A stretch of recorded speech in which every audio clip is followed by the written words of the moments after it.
Life has always been a challenge. When one has a problem and wishes to solve it, first one must determine what is the root cause of the problem. Simple problems have simple solutions. Complex problems are, well, more complex. An obvious problem with our current financial system is that it rewards greed and corruption. Greed and corruption seem to be everywhere. But are greed and corruption the root causes of the problem, or are they the result of the way the system is built? Logically, one should first ask, are there built-in reasons why the system works the way it does? And if there are, can they be built out?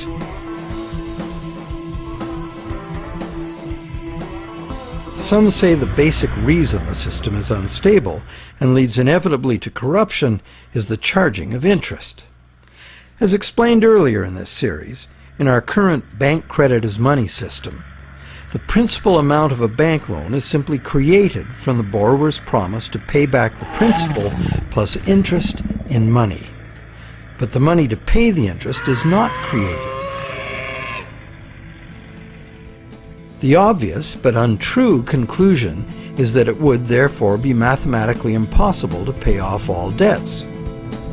Many who call for money reform call for the abolition of interest as the solution to the problem. But is interest really the problem? Yes, there would be a serious mathematical shortage if all loans were concurrent and had to be paid back in one lump sum. That problem might apply to gangland loans and sometimes to farm loans, but that's not how the banking system works in general. Bank loans usually get paid back in a series of payments over a period of time, and for good reason. Money is both a stock, the amount in existence at any one time, and a flow, the transactions over time that the money is used for. Flow works like this. If I, the rich guy, lend you $1 and that was the only dollar in existence, the stock, could you pay me back $100? Well, if it had to be paid in one lump sum, no. That other $99, the interest on the loan, would be impossible to pay. It would be impossible to pay even in $2 payments, because there is only $1 in existence. But if I let you pay me the $100 in $1 payments, magic happens. In fact, in $1 payments, you could pay me back any amount of interest if you lived long enough. The only condition required to make full payment of a $100 debt with only $1 in existence is that I give you the opportunity to earn or otherwise get that dollar back each time you pay it to me. This is the flow, and by means of the flow, the same dollar can be paid any number of times and becomes effectively many dollars, all legitimately representing the work done to earn them. It is always the work, the real value, that pays the debt and gives the dollar its value, not the dollar itself. The relationship in our example is dreadfully unequal, because the man with the money has enslaved the man without it, just like the real world, some would say. But a simple loan at interest need not produce a shortage of money or cause unpayable debt if flow is 100%, as in our example. Flow is the real measure of economic activity. It's much more significant than the stock in a money system, as it multiplies the effective money in circulation. Given that today we use an exclusively debt money system, what is flowing in all these transactions is credit or promises to pay money. This credit is ultimately nothing more than the promises of borrowers to pay this credit back, usually according to a time schedule and usually with interest added. To pay this credit back, most of us will have to work and earn it by being productive. So, therefore, the real value of the money that flows in our economy today is created by our promises of future productive work. We take a loan in order to have something now rather than later. We agree to pay interest on into the future, thus reducing our future spending power, often by more than the amount of the original loan. However, with an understanding of flow, we see that there's no intractable arithmetic problem with the charging of interest. The problem is a social and systemic one.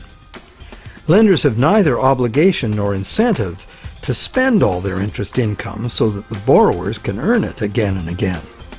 In fact, money lent once into existence is lent as existing money a second and a third time in expectation of more gain.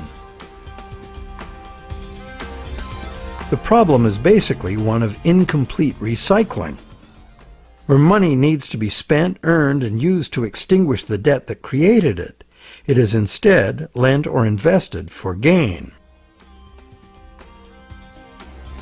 In other words, money that must be extinguished is, instead, expected to grow forever.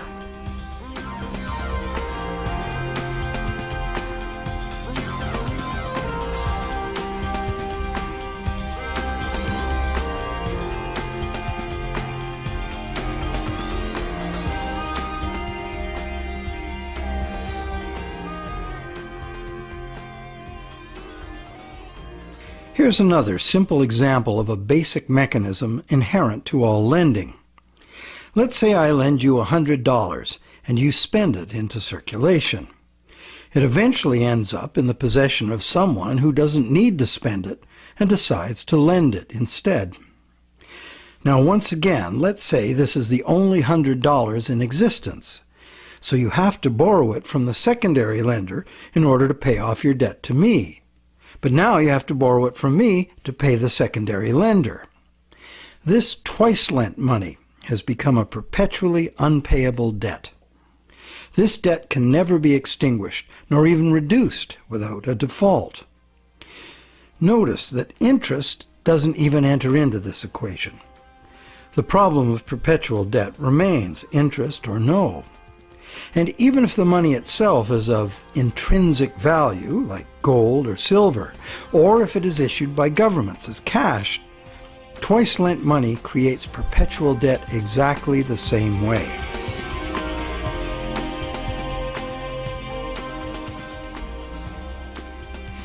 When the same money is lent at interest, several times simultaneously, not only is the debt perpetual, society as a whole is paying moneylenders multiples of the interest rate for the use of the same money. There's an expectation that existing money should increase indefinitely by being lent at interest. But this requires us to mentally divorce the money from the debt from which it came.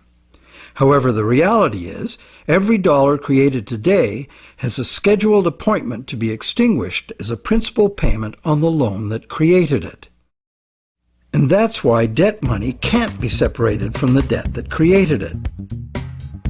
It's like a yo-yo spun out into circulation in the economy for a while and then pulled back in at the appointed time. In order for the yo-yo to be free to return, all of the debt money needed to extinguish the debt has to be available to be earned. The flow must be complete. Can't we just pay off these debts with other money? But what would other money be? Today, the amount of physical cash and coin in circulation is very small. Almost all money is bank credit, debt money. So if almost all money comes into existence the same way, then it's valid to picture each debt money dollar as having its own cycle from creation to destruction. So, the question, can we pay off debts with other money? No, there is no other money, as all of it is similarly committed to debt in one form or another. Therefore, the only way to ensure current payments can be made is to constantly increase the total amount of money in the system. But more money in a debt money system means more debt, so the debt hole in reality just deepens. Since debt is money in this system, it creates the fantasy of wealth for a while. But fantasies must come to an end. The day of reckoning can be pushed back, but only by passing the debt on to generations yet unborn, which is precisely what we are doing now. Government debt piles up endlessly. Corporate debt piles up, consumer debt too. As long as total debt keeps increasing, the system can stay ahead of the debt monster. But all of this debt is an absurd fantasy that our descendants will surely never repay. Nor would they be advised to, as repayment of debt would eliminate the money stock and plunge the world into a depression. Once real growth levels off due to the inherent limits of human productivity or the limited resources of a finite planet, this growth-dependent money system can only resolve its impossible arithmetic in a destruction of value. This can either happen through a deflationary spiral of credit defaults and falling prices, or by the devaluation of the money unit.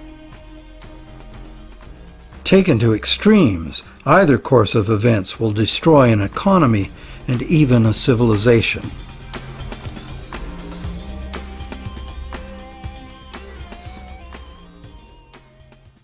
The only other choice is debt forgiveness. In the ancient world, a regular debt jubilee, society-wide forgiveness of debts, was a common practice to deal with these unavoidable problems with lending. It was considered normal, even by the rich and powerful, that the general good of society took precedence over the rights of those rich enough to be lending money for profit.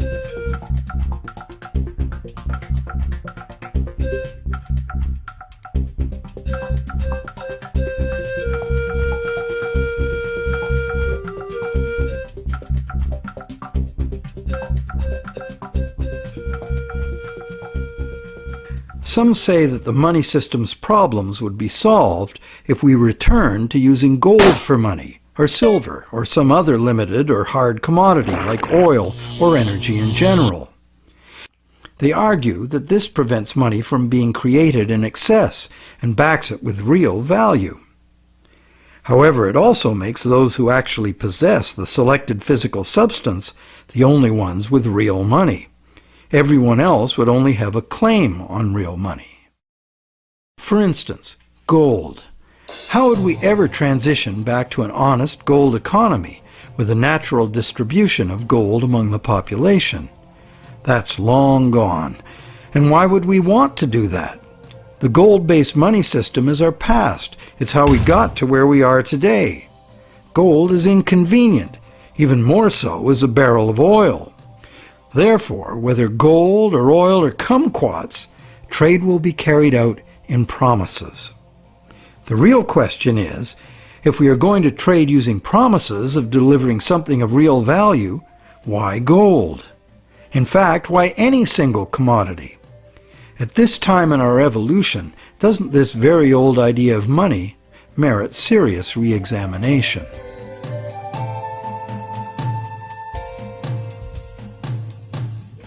It can be argued that our current elastic debt money is backed by real value, every bit as meaningfully as gold. That's because money, most of which is created as mortgages, represents the value of the assets pledged as collateral. So is bank credit money actually a claim on the real estate pledged to create it? Not directly. Bank credit money can be a claim on anything. Now, anything includes the real estate pledged as collateral, so it can be a claim on the real estate that was pledged to create it. So how is a promise of real estate any less valid than a promise of gold? Both gold and real estate can change value relative to other commodities. Neither is a permanent standard.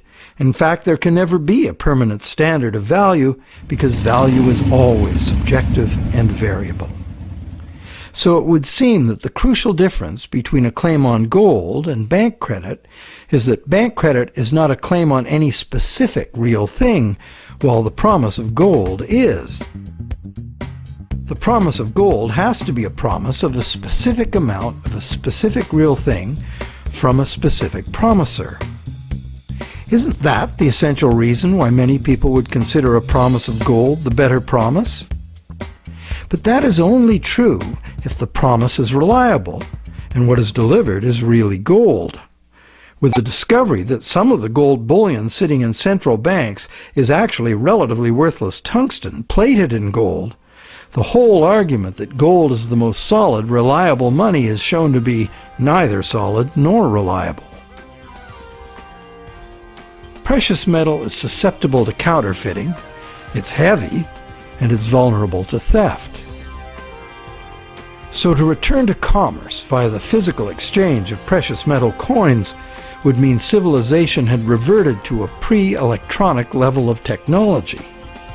In the absence of such a collapse, the economy would still wind up running on promises just as it does now. So once again, money would only be as good as the promises made, and there would be no need of actual precious metal coins if all transactions were carried out with promises.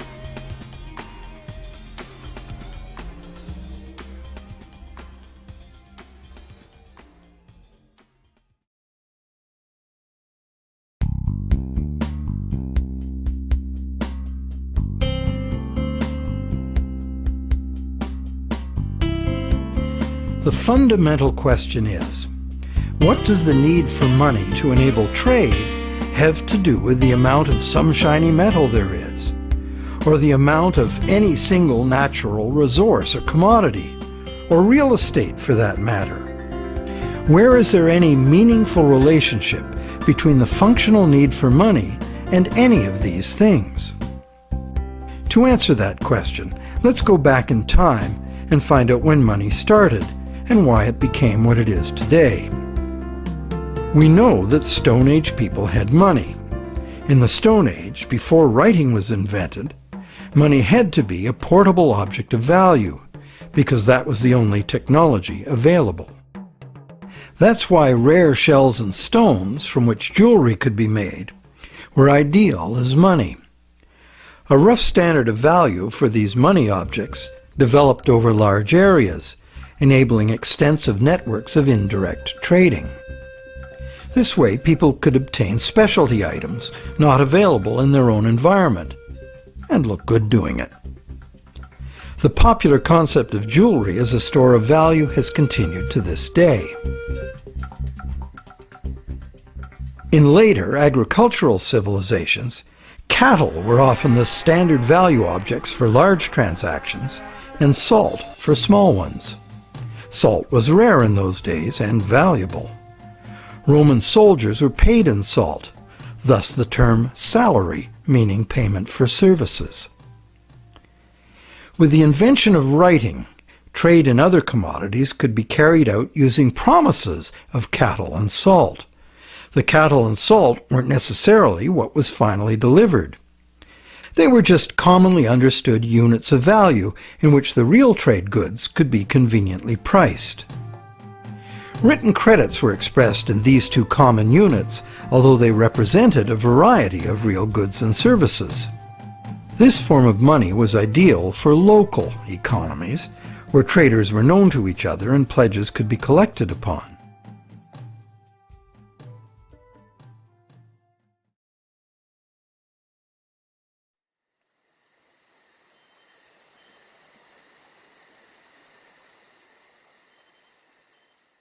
Agricultural surpluses allowed some people to leave the farming to others and specialize in particular crafts.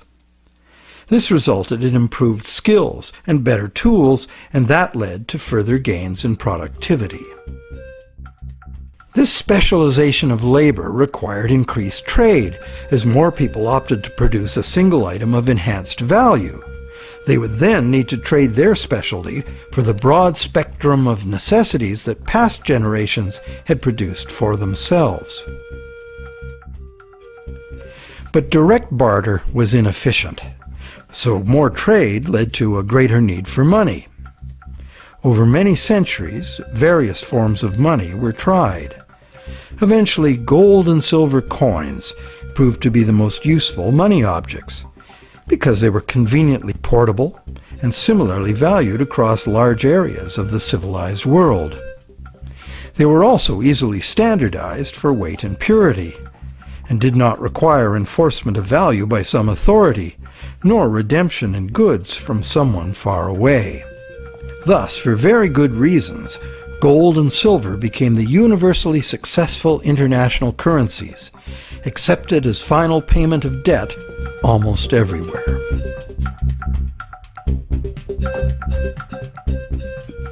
The problem with a system in which money is a standard commodity is that it is most efficient when only one standard commodity is used. But if you do that, it makes the value of money exclusively dependent on the quantity of that one commodity in relation to all other commodities. For example, the Spanish thought they would be fabulously wealthy with all the gold they stole from the Aztecs and the Incas, and then turned into money back home. But when the gold got back to Europe, sure, the amount of gold increased, but it didn't increase real productivity in proportion. Fertilizer would have been more useful for that. So because there was no big increase in real stuff to buy with it, the value of gold decreased, and the Spaniards discovered that gold had no absolute money value in itself, as many people had imagined it would.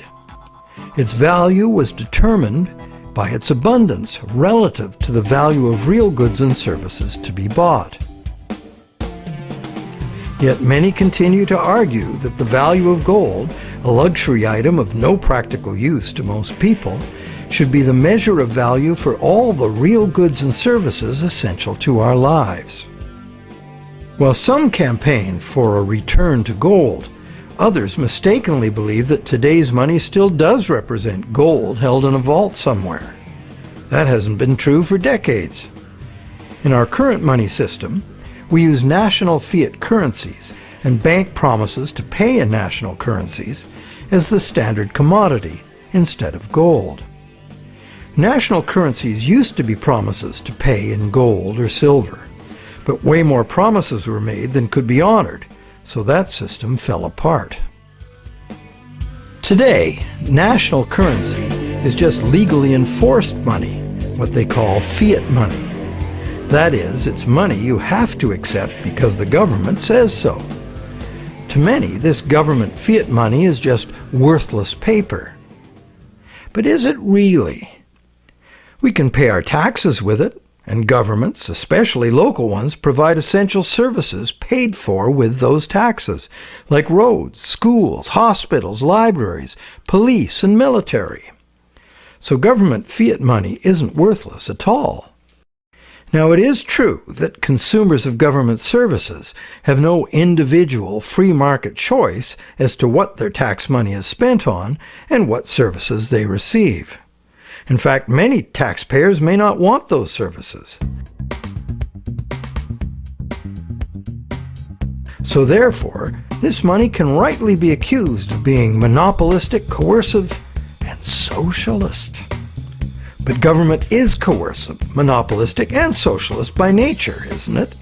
What else should it be?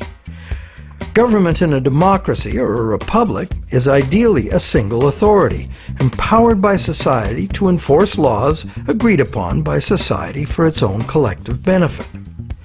In a free market economy, government must provide the level playing field of law within which the free market can function, and it also has to provide the referees to enforce the rules of the game.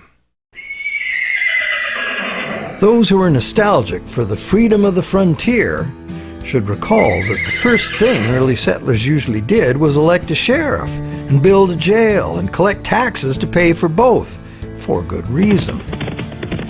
So government fiat money isn't inherently worthless by nature.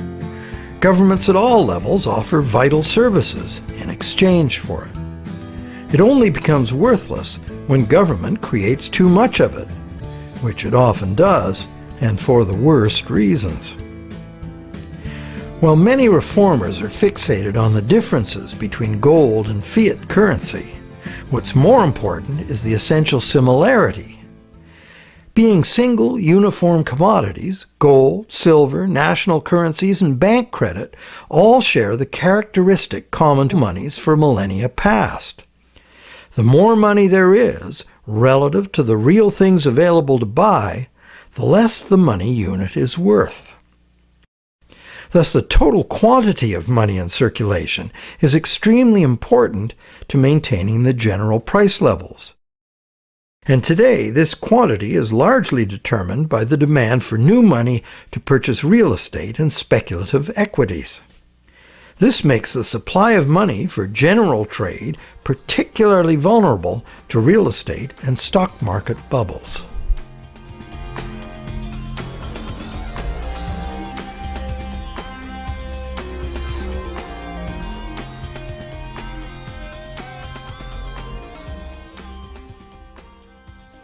Perhaps the most significant problem with money as a single commodity is its tendency to concentrate wealth.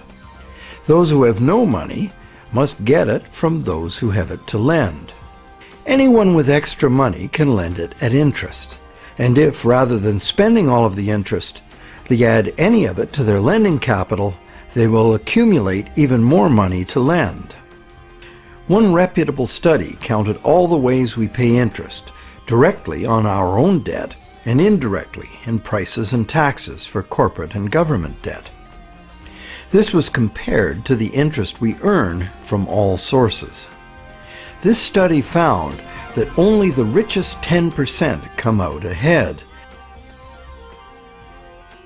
The next 10% do little better than break even, and the remaining 80% pay more than they receive, the poorest losing out the most. Now, in our current bank credit system, money is created as debt to banks. This debt is required to be repaid to the banks in money, either fiat cash or bank credit. Therefore, the ability of all borrowers to repay depends on the availability of fiat cash or bank credit. The supply of fiat cash is controlled by the nation's central bank. But fiat cash makes up only a very small proportion of money. Usually about 95% of all money is bank credit. And who controls the availability of bank credit? The banks? Well, on the one hand, what the banks can do is constrict the supply of credit any time they want to, with high interest rates or by just not granting loans. On the other hand, the banks can lower interest rates and encourage borrowing, but they can't expand the money supply unless borrowers are willing to borrow. If cautious and reliable borrowers are in short supply, banks must take bigger risks, as interest must be paid to depositors and banks cost money to run. The bank credit money supply is, as they say, highly elastic. And because it's based on the willingness of borrowers to borrow and the reliability of borrowers' credit, it is vulnerable to both rapid expansion and drastic shrinkage.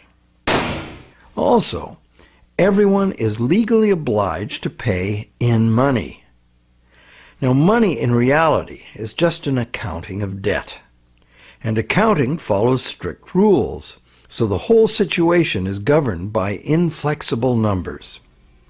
That's why a sudden shrinkage in the money supply caused by some defaults has the inevitable follow-up effect of causing more and more defaults and even more shrinkage of the money supply.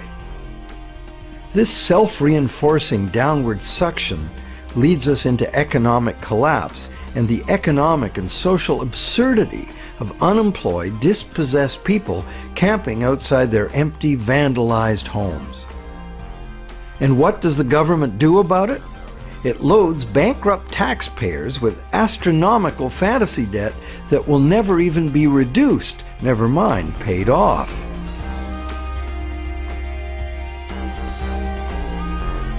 All this is done to fill up the negative balance sheets of the banks with money the banks never had in the first place.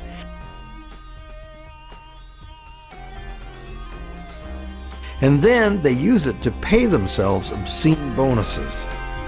Life is good for those who know how to play the system.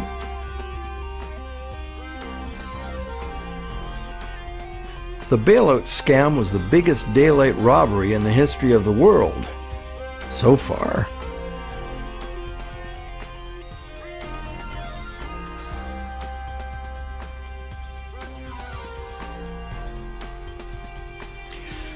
All of these tendencies of the money as commodity system are features of the system itself. The greed and corruption comes in as those who understand the system profitably surf the inevitable waves of boom and bust. Those who understand the system know what's coming and even precipitate it when the time is ripe for them to take advantage of disastrous mass events for their personal and political gain. But it's the structure of the system itself which gives them the opportunity.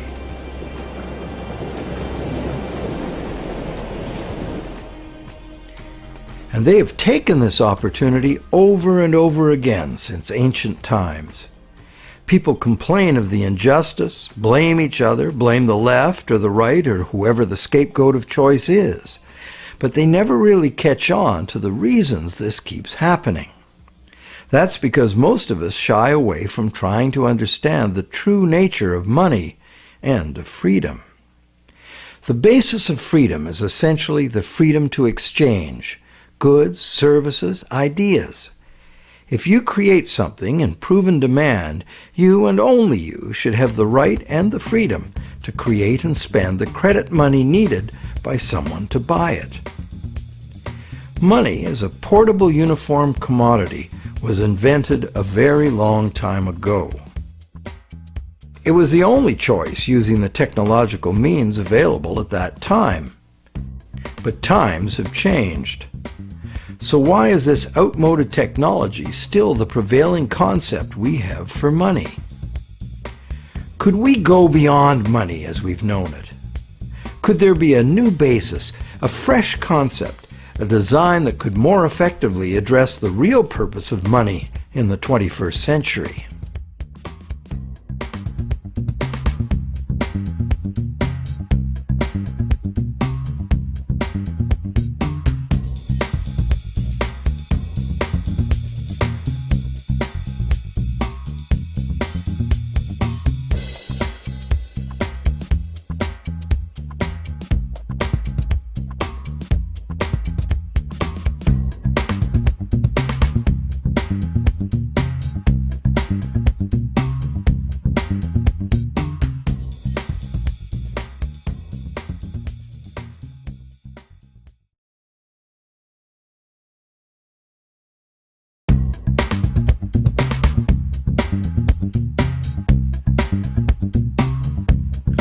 Before we can create a better system, we have to believe that another system is even possible. To do that, we need to look at what money does for us, what purpose it plays in our lives, what it does well and what it doesn't. This can be done by asking some fundamental questions about the role and purpose of money.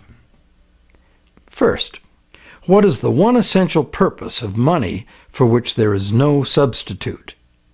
Buying the things we need and want, right?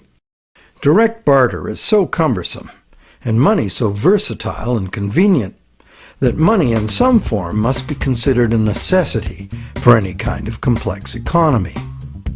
But, except on rare occasions, most of us don't need money to buy gold or silver or real estate, the usual things money systems have been based on. This leads to question 2. Why can't money be backed by all commodities instead of a single specific one? Wouldn't that completely change the nature of money and liberate it from the model where money's value derives from its scarcity? Question 3. Why can't the supply of money be created directly by the day-to-day need for money? If that were the case, the demand for goods and services would create the supply of money needed to purchase those goods and services. Question 4. You have to spend money to make money. Now that's a familiar saying that points to the other essential purpose of money, which is to fund future production. Question 4 then follows. Why should money be a claim on existing things at all? Why can't it be a claim on things yet to be produced? And finally, question 5. Can we set the bar higher and make money inherently stable and intrinsically moral?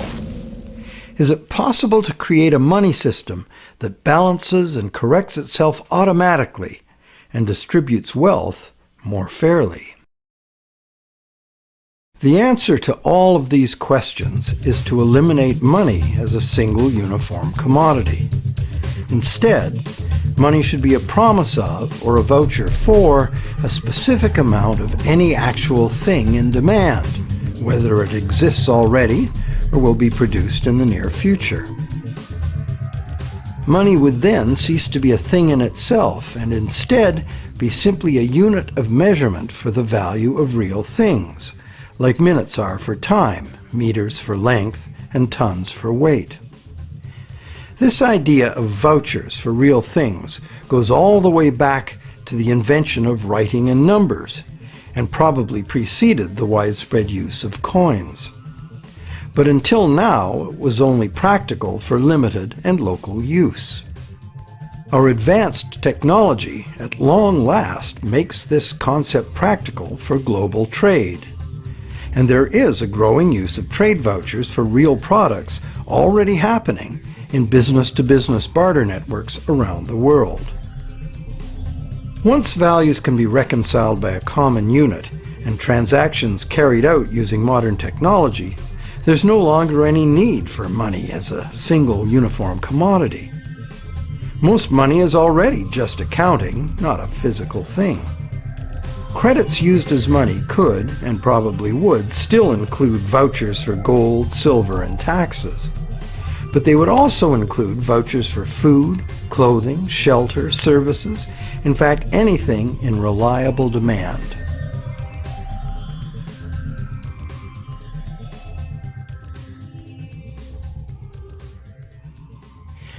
Money has no value if there's nothing to buy with it. This should be obvious. Therefore, the logical source of money should be the value of the real things we're going to buy with it. That value is ultimately determined by what the customers are willing to exchange for it. Therefore, value is created by demand, and money should be also. In the bank credit system, money is not actually lent. It's created by the borrower as credit towards demand for the borrower's future production, just as this movie is proposing. But the system pretends it's a loan of money, and repayment must be in money. The borrower is required to earn both the principal plus the interest in money within a limited time. The alternative is to create credit money directly and simply spend it into existence in the process of production. Like bank credit, this is credit towards the demand for future production to be honored within a limited time. But the credits spent in this system are obligations to be fulfilled with products or services only. There is no debt of money. Full recycling is naturally enforced by the system itself.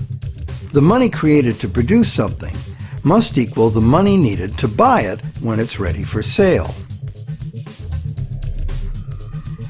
If this seems novel and strange, that's because the words used in banking have conditioned us to believe that banks lend money.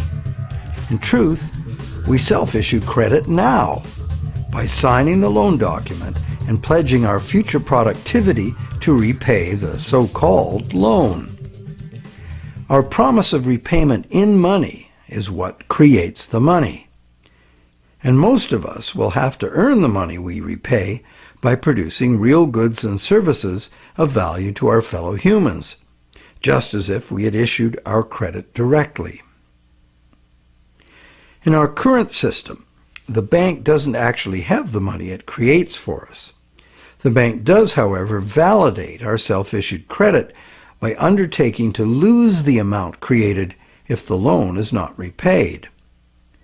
This is called an unfunded liability, a fancy term for gambling money you don't have.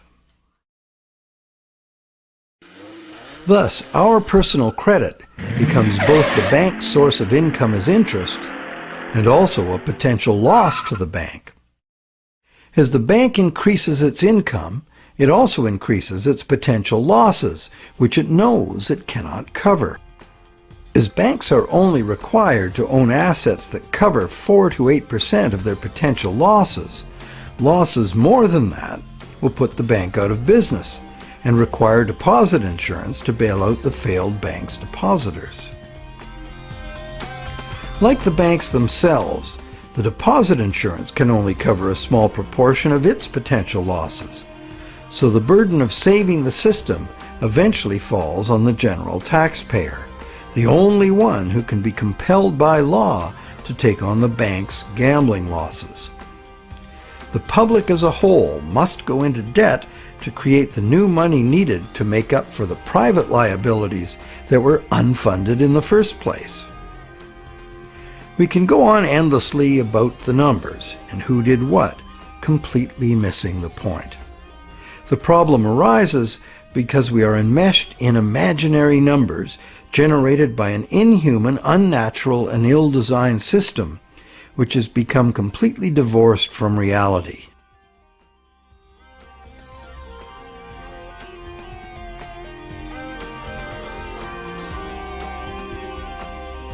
All payments to the bank must be made in the form of bank credit or fiat cash, unforgiving numbers.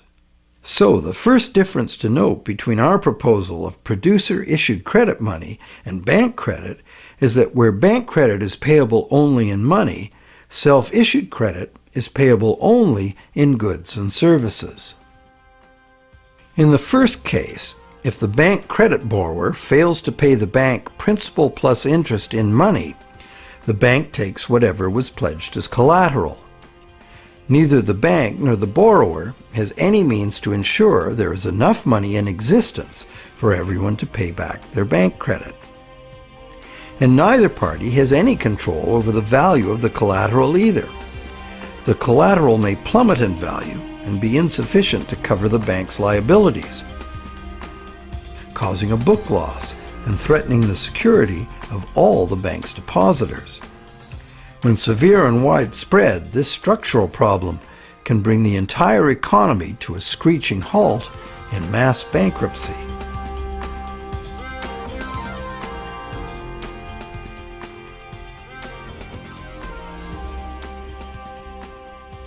By contrast with self-issued credit, it's impossible for the promisor to go bankrupt. Why? For the very simple reason that there's no debt of money to a bank. The debt that creates the money is payable in goods and services only. Therefore, a promise of product or service requires the ultimate creditor to purchase from or hire the one making the promise. Now, it would always be possible to be unpopular, unproductive, and unemployed. That would render an issuer unable to issue credit anymore. No one would accept it. So one could indeed go out of business. But with self-issued credit, going bankrupt and losing assets pledged as collateral could only happen if the issuer breached its credit contracts by failing to deliver the products or services promised. The supply of these the credit issuer should have control over. Poor business usually results in excess product, not a shortage. Therefore, a failure to deliver on promised production would have to be the result of some exceptional circumstances. It would not be the normal situation.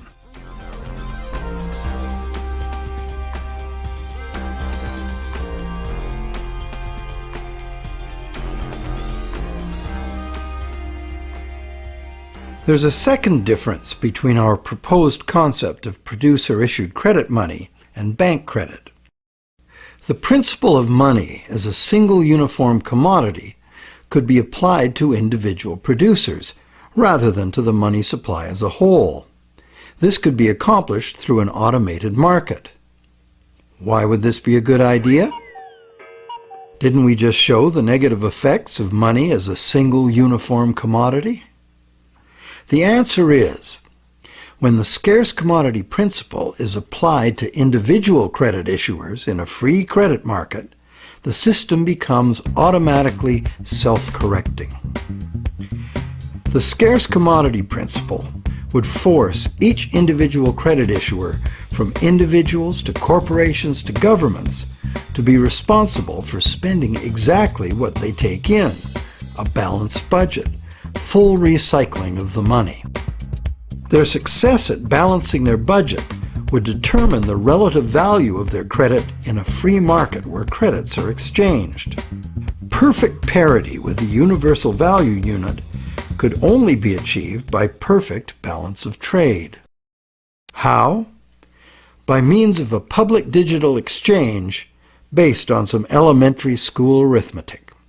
Take the total volume of offers to buy any credit issue and divide by the total volume of offers to sell.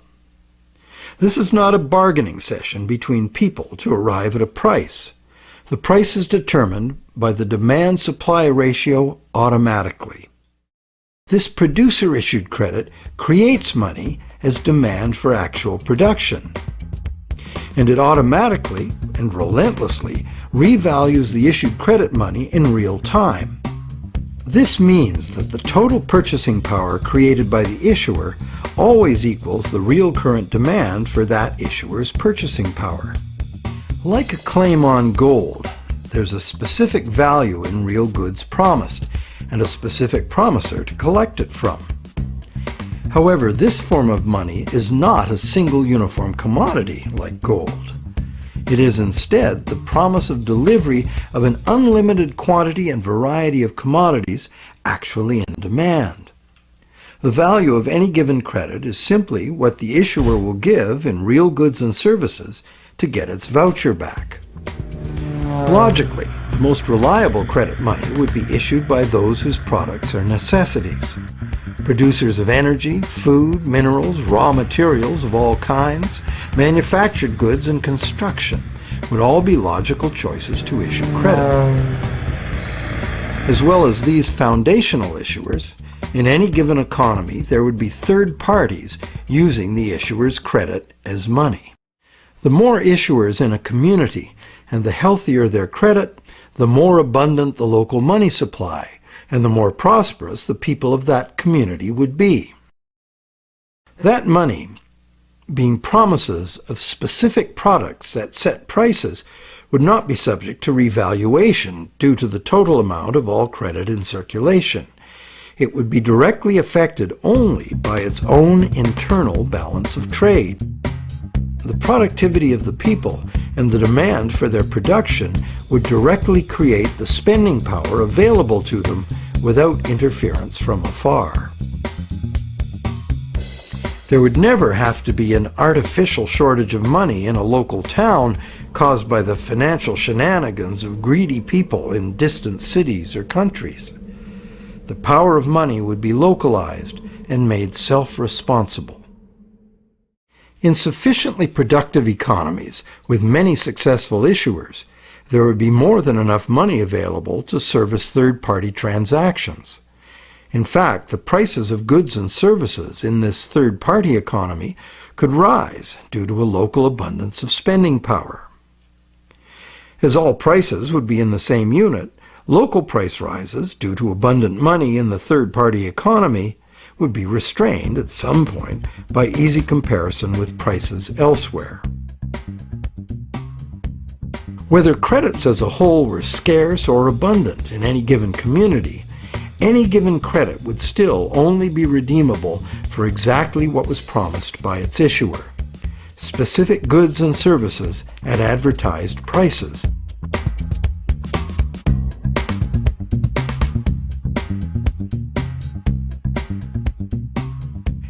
In this system, savings are simply savings, not loans to a bank.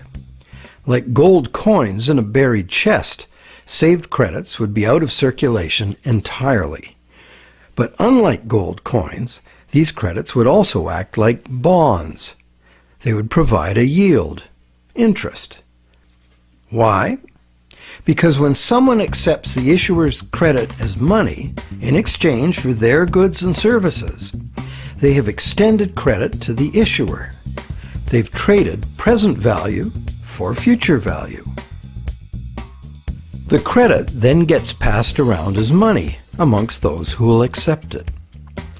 Then, when the credit matures, which should be within a year, the final customer collects the interest in the form of a predefined return in extra product.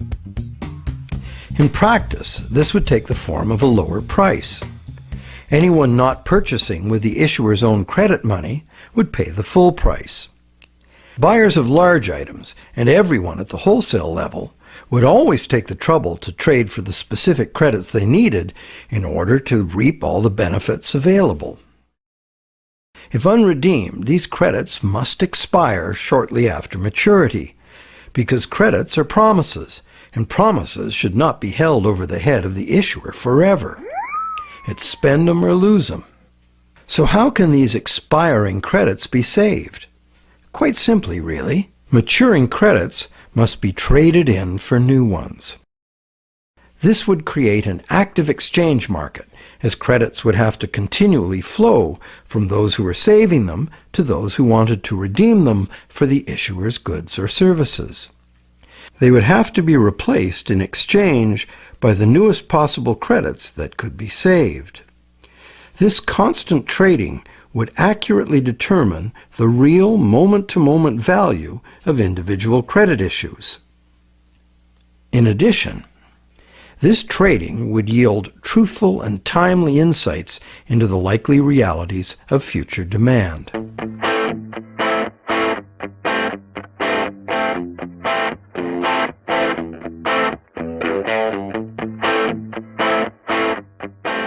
To sum up, yes, there is a simple way to create an exchange system that inherently balances and corrects itself.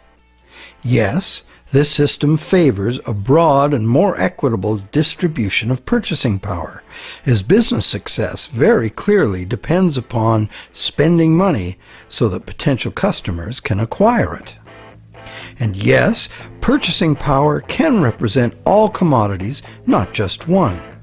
Purchasing power is a promise to deliver anything specific that's in demand, like electricity, steel, or carrots. This purchasing power is not money. It's measured in money, money being a unit of value, like minutes, meters, and tons. Purchasing power is created and constantly revalued by proven demand for future production.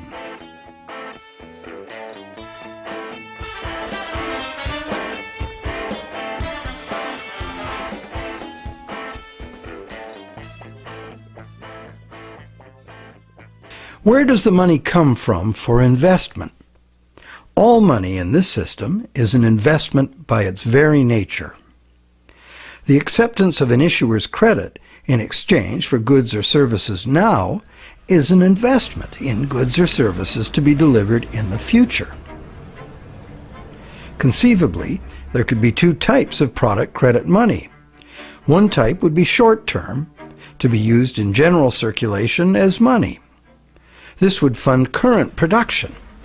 The second type of product credit could be longer term and higher risk, traded separately to fund long-term development.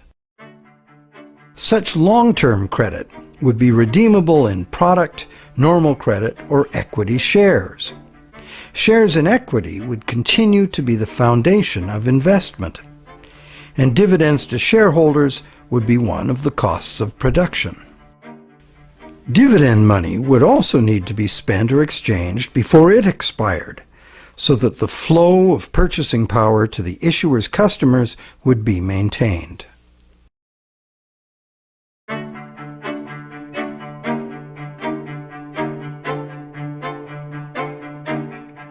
So how does one earn a profit?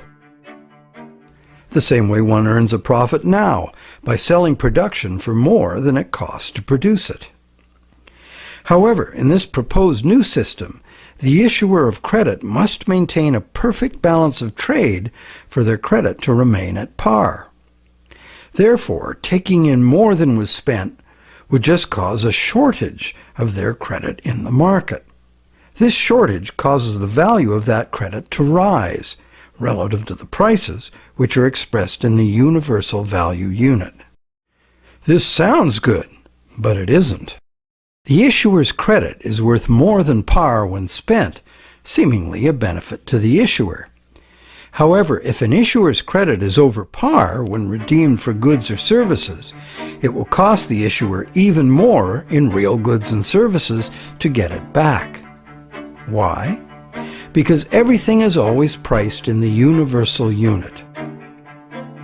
With over-par credit, the issuer's customers will spend less of that credit to buy the issuer's products than they would have at par. This leaves more of the issuer's credit in circulation, compensating for the shortage automatically. The result is that if the system has to self-correct, the issuer does not get the potential profit. Instead, it goes to the issuer's customers as an additional bonus. To make a profit, the issuer must spend new credit as required to keep its credit at par. Therefore, we can say that in this system, issuer profits could only be realized by spending them immediately. Perfect flow. Issuer profits can't be piled up as money in the bank seeking further gain. Profits must flow quickly back into the general economy, where customers can earn that purchasing power again.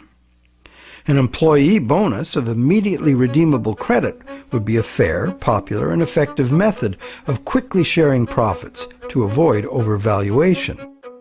Charitable donations would be too, or hiring people to do socially useful, non-commercial work, such as environmental cleanup.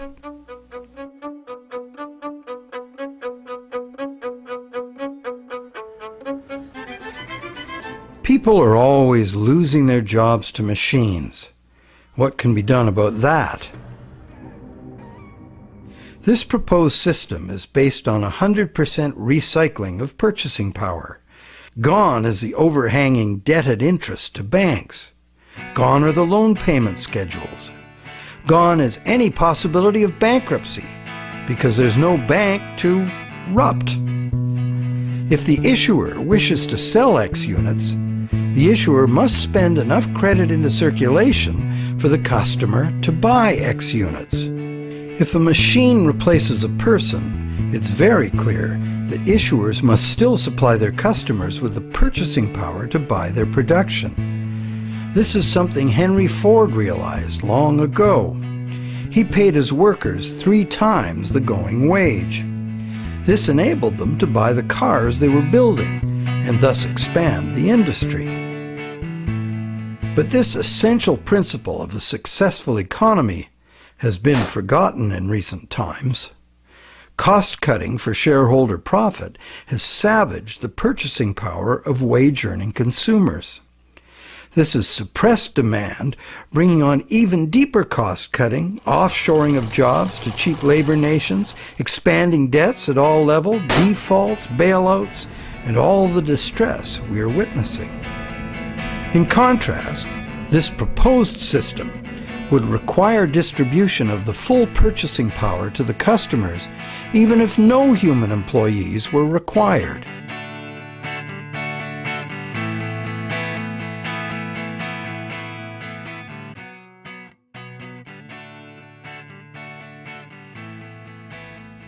How would mortgages work? Very differently. Builders would issue their own credit. They would not borrow money from a bank. Therefore, there would be no payment schedule and no interest clock to beat in order for the builder to make a profit. Timely delivery of desirable product would be the only commitment the builder would have to meet. Buyers wouldn't borrow from a bank either. Instead, buyers would enter into a partnership agreement with the builder and buy out the builder's share over time. As long as the payments were kept up, the builder would be a silent partner. Subsequent buyers would do likewise. Everyone would be free to negotiate their own pay-as-we-go arrangements, free of any conditions imposed by a bank. Bank-like services could still exist to facilitate these processes, but the pretense of lending money would end.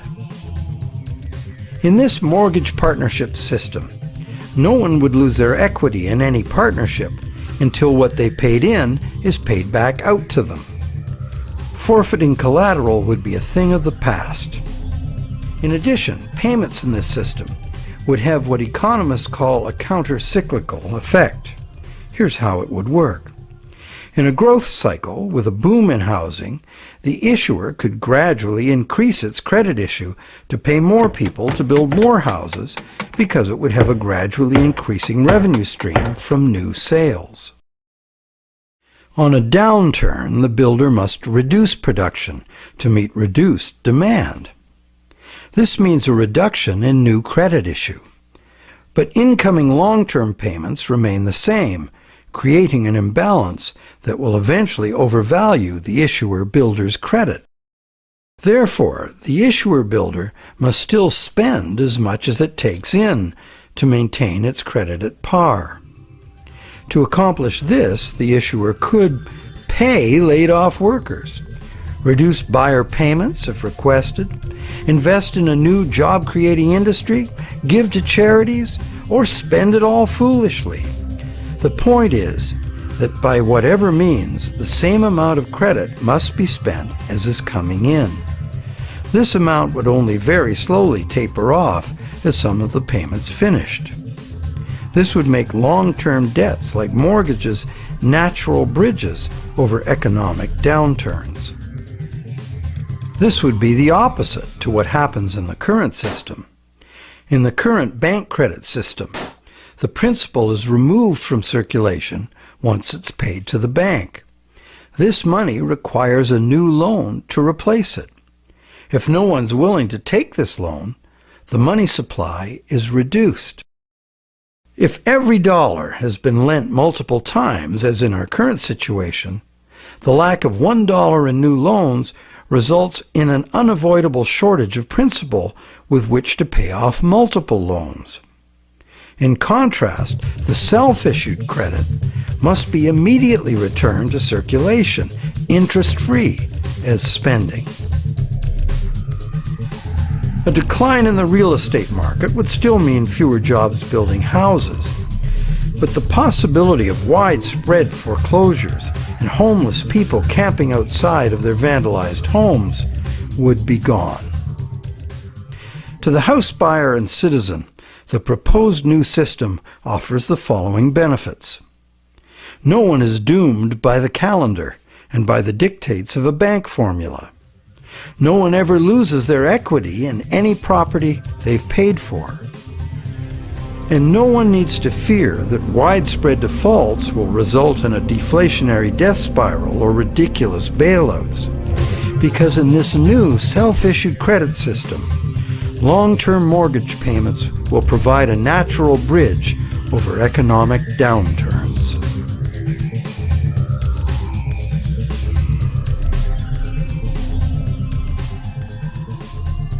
Where do banks fit in, or do they? The answer depends on how the system would be implemented. Technology now allows us to bank online. It's only one step further, technologically, to make the safekeeping, accounting, and money transfer functions of banking obsolete. Money could be securely stored and transferred online from peer to peer, directly and anonymously, without any third-party involvement, like banks or PayPal. Alternately, banks could function as fee-charging service providers and record keepers for the same self-issued credit system applied as an accounting system. And one method does not have to exclude the other. Both could exist side by side. Banks could also continue to function as lenders. But how could banks be lenders if they could no longer create money? And if no one even needed to deposit money, what would banks lend? And why would anyone need loans if they could issue their own credit themselves? Well, for this simple reason. In the self-issued credit system, the vast majority of people and small businesses would not be issuers. Why not? Because personal credit would never be widely acceptable, and most individuals and small businesses would not want the responsibility of being an issuer. Issuers must ultimately back their credit with their assets.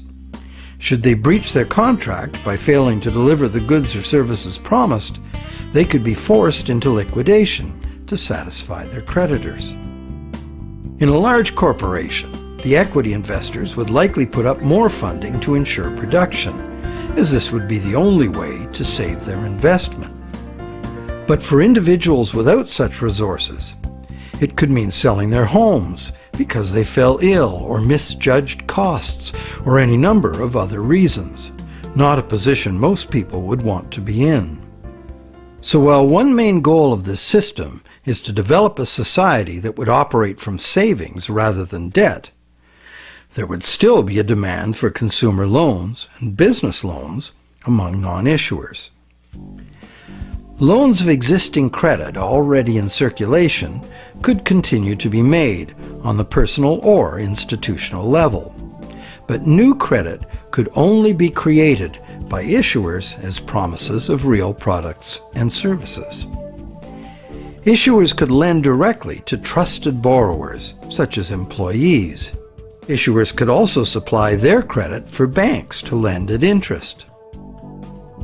These loans of product credit would be repaid with product credit. This product credit would not be redeemed for the issuer's goods and services, but its value would be the same as the credit that was redeemed. This credit would come with an interest charge, just as loans do today. But unlike conventional interest, flow would always be complete, because both the bank and the issuer would be compelled to spend all of this interest profit immediately in order to maintain the value of their credit at par. If borrowers defaulted on their payments, this would leave more credit in circulation than was needed to buy the issuer's output. Therefore, the issuer's product credit would be devalued proportionately. This would cause the loan losses to fall directly upon the issuer and also on all the holders of the issuer's now devalued credit. With the viability of their core industry at stake, issuers would surely cut off the bank's supply of product credit at the first sign of lax lending standards. In this way, banks would be dependent for money on the producers of real wealth, not the other way around. And the money that banks would lend would be real, which is to say redeemable for specific goods and services from specific providers. As for bankers, their essential and beneficial role in this new system would be in moving credit from those who have it to those who want it. Because credits in this system, like bonds, would mature at maximum value, there would be an optimum time to redeem them for goods and services. In other words, a period of maximum yield, like fruit at the peak of ripeness. And like fruit and other perishable goods, credits in this system also expire. Fruit must be eaten or it spoils. Product vouchers must be redeemed for product or become worthless. So to use this expiry date money as savings would require constant renewal. Ripe credit would have to be repeatedly exchanged for unripe credit. The longest lasting credit would be the newest, and so there would be a constant demand from savers for reliable issuer credit that would keep its redemption value. The most desirable credit would be from an issuer who maintains stable prices as well as consistent parity of credit. Anyone could do this credit trading from their own computer in a matter of minutes. However, there would be a market for professional researchers and brokers who could deliver reliable credit to their individual and corporate clients. And this is where the financial types could do well by doing good. Brokers would be performing three extremely valuable services to society. 1. They would safeguard the value of people's savings. 2. They would help everyone get the maximum redemption value for the credit they've extended. And 3. They would make sure that the issuers got all their credit back. For the system to work for everyone, broker evaluations must be honest. But this would tend to happen naturally, because brokers who sold bad credit would lose their clients. However, it would also be important to insist and establish by law 2 restrictions. 1, that brokers always be paid by the receivers of credit, not the sellers. And 2, the broker's fees should always be paid in the same mix of credit acquired for the broker's clients. With these restrictions in place, when brokers move credit from those who have it to those who want it, they would, of necessity, provide honest credit ratings to their clients. There would be no advantage in being dishonest.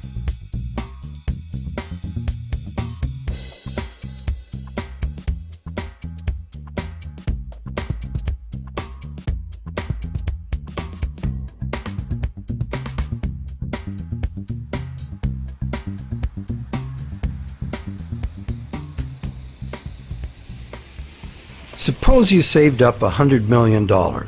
Feel pretty secure? But what if there was almost nothing to buy with it? Now, what would it be worth? What if everyone else had just borrowed $100 million new dollars into existence, and the money supply had become swollen beyond recognition, like now? It's also important to remember that in a debt money system, all money saved, such as insurance or pension funds, is still someone's debt. The original borrower needs to be able to earn this money in order to pay off the original debt. So if you invest your savings with an expectation of gain, while the original borrower of the money needs to earn it and extinguish it, there's only one way this can be resolved to everyone's satisfaction. Both the bank and the borrower can be satisfied if the money invested for gain is ultimately used to employ the borrower, who's then able to pay it back to the bank and retire the debt. As well, you, the investor, can be satisfied if the borrower's labor produces an increase in the money value of your investment. But the real money value in equity can only be created by real economic growth, and this can't happen in a sustainable economy where stability is the goal. In a sustainable economy, as in nature, new growth simply replaces that which dies off. Thus, over the system as a whole, the net value of total investments could never increase because of equity growth. Pension funds and insurance would have to rely on dividends and current premiums.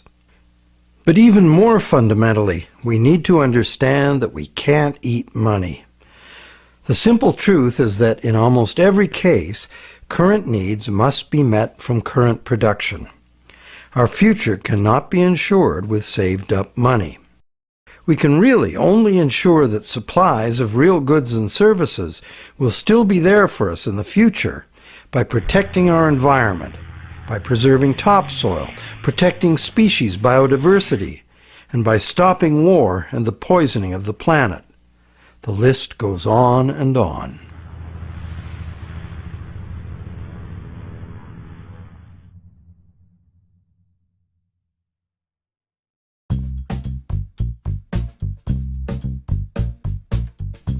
What about taxes? If we could all exchange money anonymously, how would the government collect taxes? Wouldn't it be impossible? Everyone is sick of taxes, not so much the principle of paying them usually, but the complexity and the nuisance of collection and the corrupt and misguided purposes for which the taxes are spent. Most aggravating is the injustice that most of our taxes just pays perpetual interest to bankers on an ever-expanding government debt. In a self-issued credit system, government, like private issuers, would have to maintain its credit at par by operating within a balanced budget. To do that, it would have to collect taxes that equal what it spends. But the problem for government is that existing forms of tax would be very easy to avoid. Imposing such taxes would therefore be difficult and expensive. It would also be unfair, because those who complied would be paying for the many who were not. So what would be the source of taxes? The logical answer would be from things that can't escape to an offshore tax haven, from the private use of that which naturally belongs to us all, usually referred to as the commons. The commons means anything that is naturally given to all by the Creator. Bare land, natural resources, water, air, and the electromagnetic spectrum are primary examples.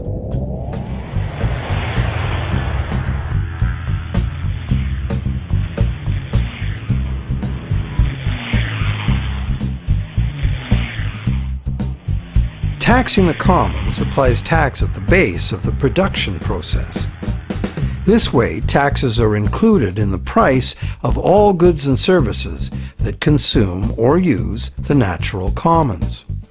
Those who privately consumed or used the natural commons the most would pay the most towards the common expense of government.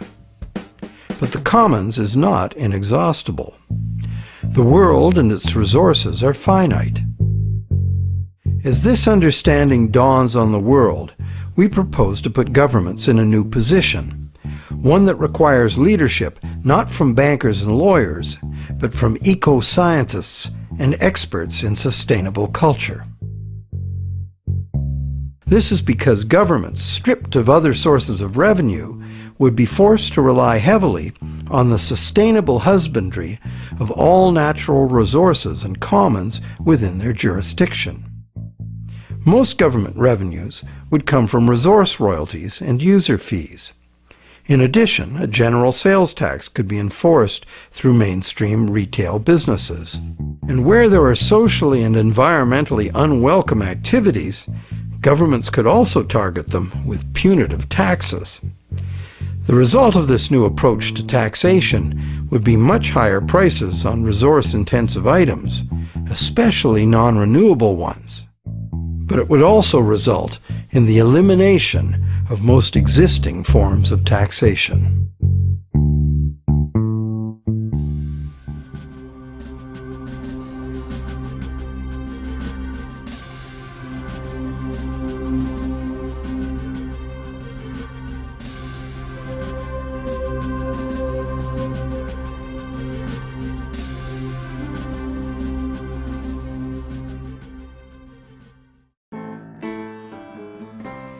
So what are the potential downfalls in this self-issued credit system, assuming it was fully established? For one thing, in a free and global trading system backed by private production, any issuer's money would only be as good as the demand for their product. As well, people might try to buy something and discover that the credit they want to spend is not acceptable to the seller. The seller can refuse acceptance for any reason, financial, political, or personal. This would certainly be a nuisance to the buyer and could easily cost the seller the sale, even many sales. So most sellers would not boycott any issuer's credit without a good reason. Because private credit would not be backed up by legal tender laws, the choices would be 1. The buyer trades for credit acceptable to the seller, or 2. The seller decides to accept the credit the buyer offers. This is what happens now when making a foreign purchase. Another feature of this proposed system is that the amount of credit people have in their possession would be constantly changing by small amounts, as credit valuations change with the market. This would be disconcerting at first, but as all credit issues self-correct automatically, ups should balance downs over time. In the current system, If you have accounts in several different national currencies, you know that the total calculated in any one of them changes constantly. The difference is that with national currencies, variations in the trade value of the national currency affect everyone in the nation. With self-issued credit, the value of the credit in anyone's possession would depend only on the balance of trade of the producer that issued it, not the nation's central bank or politicians. If a government overspends, it would only devalue the government's own credit, not everybody else's. A crisis in customer confidence could destroy an issuer's self-issued currency. But that's also no different than today, trying to get credit from the bank. Purposeful attempts to destroy an issuer's credit would backfire on the aggressor because of the self-balancing feature. In every scenario we've examined, attempted attacks on an issuer via currency aggression would be just as damaging to the aggressor as to the victim. But destruction from the inside would always be possible. If the issuer's employees feared that their employer's credit might devalue, they might all try to trade away their paycheck credits en masse. This would cause the devaluation they feared and accelerate the sell-off. The public might join in. This would have the potential to trash the issuer's credit entirely and thereby destroy its ability to carry on business. However, there is a plus side to this scenario. All that devalued credit would still be guaranteed by the issuer. That's because, by the rules of this proposed system, issuers would always have to redeem their own credit at par, no matter what the market value. This brings us to another self-correcting feature of this system. Here's how it would work. Those who might be considering buying the issuer's products would have the opportunity to obtain more of the issuer's devalued credits than they would pay in higher valued credits. Because the issuer must redeem its own devalued credit at par, this makes the issuer's products more of a bargain, and thus more likely to sell. Increased sales would tend to bring the value of the issuer's credit back up. Another self-correcting mechanism would arise from currency speculators. They'd ask themselves, will demand for the issuer's goods or services actually be destroyed? Will production fail to meet the demand that survives? If demand did survive and production met it, buying would replace selling as the maturity dates approached. This would bring the value of the devalued credits gradually back to par. Those who invested in them would enjoy an increase in purchasing power. In our current system, speculation in national currencies is a deliberately destabilizing and parasitic practice that can indiscriminately rob all citizens in the target nation of their savings. In this proposed new system, currency speculation would help stabilize and restore the value of troubled issuer credit. It would allow those with doubts to voluntarily unload unwanted risk onto those willing to take it. It would also provide opportunities for risk-takers to enrich themselves by good judgment as to which credits would survive and return to par. By making the choice to buy devalued credits, currency speculators would be rescuing the issuers they believe in, potentially a valuable service to both the issuers and to society. A common question about this proposal concerns technological capability. Can our technology handle all the necessary data and calculations quickly enough to be practical? No one wants to wait even 1 minute in a grocery store checkout line as the computer looks up the relative value of many individual credit issues before it calculates the payment. The answer to this is that in the year 2000, there were many informed people who publicly doubted that the internet would ever be fast enough to carry video of a quality worth watching. 10 years later, the internet is absolutely overrun with free streaming video in high definition available on wireless handheld devices. When it comes to computers and speed, many cautious assumptions have already been proved ridiculously wrong. In fact, accounting technologies that could implement this proposed system have been in operation for decades. In addition, a person-to-person digital coin has now made the leap from the drawing board to real use. Security and speed are priorities for everyone in the digital world. Where there's a will, there's a way, and the ways already exist. If our political will were to fundamentally overhaul the world's money system, it seems realistic to assume that the technical solutions would be forthcoming.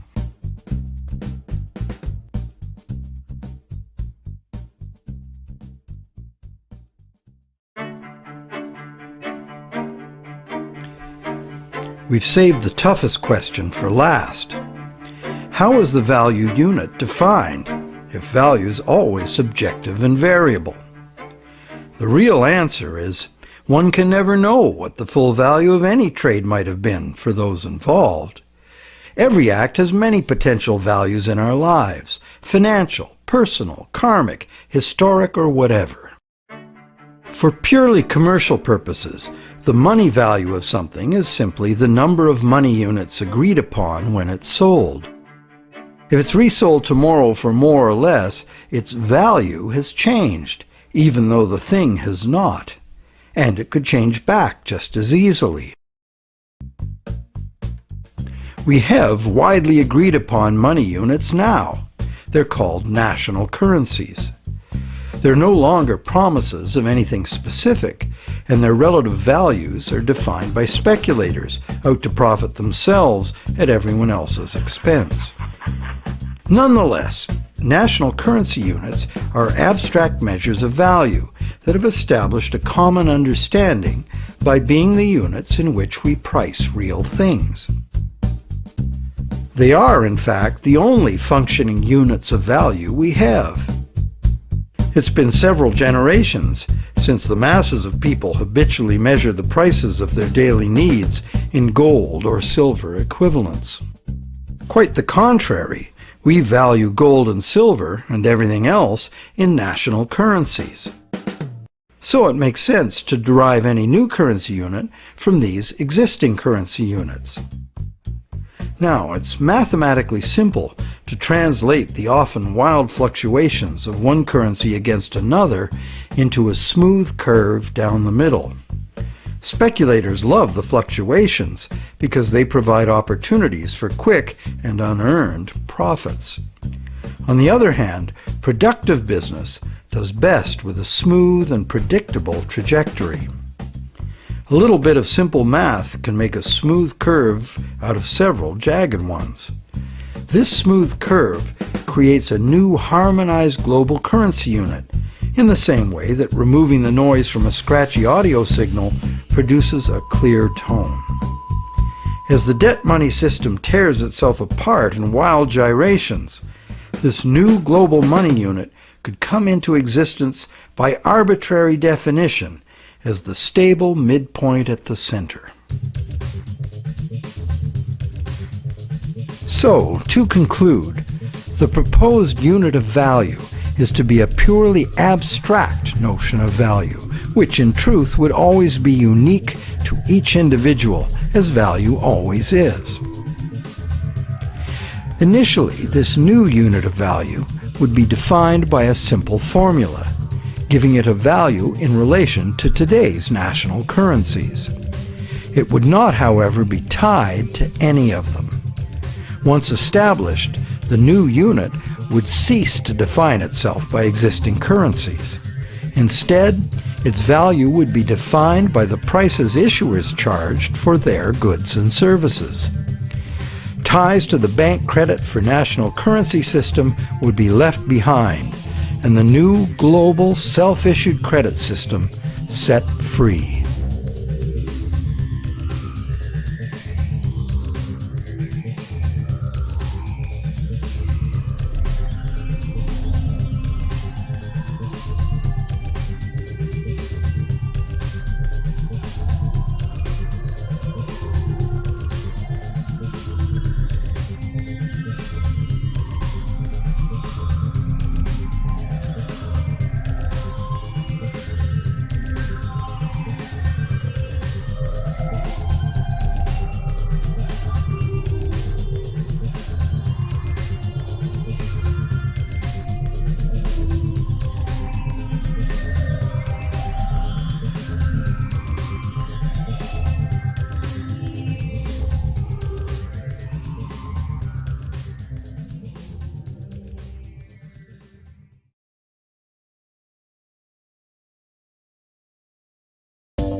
Now we will review what we've presented in parts 1 and 2 of this movie.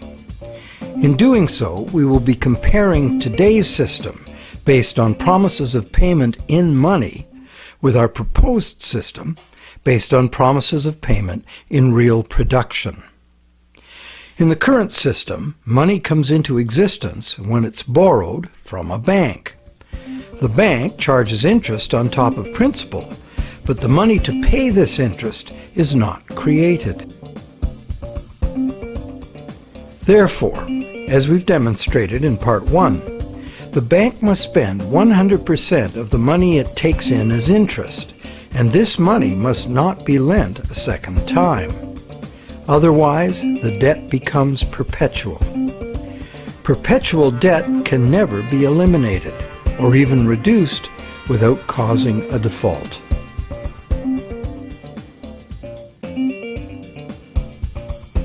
In this system, credit, that is the promise of repayment in money, is used as money.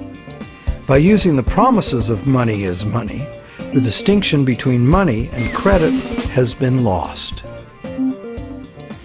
Yep, even explained many times, it still sounds like some upside-down logic from Alice in Wonderland.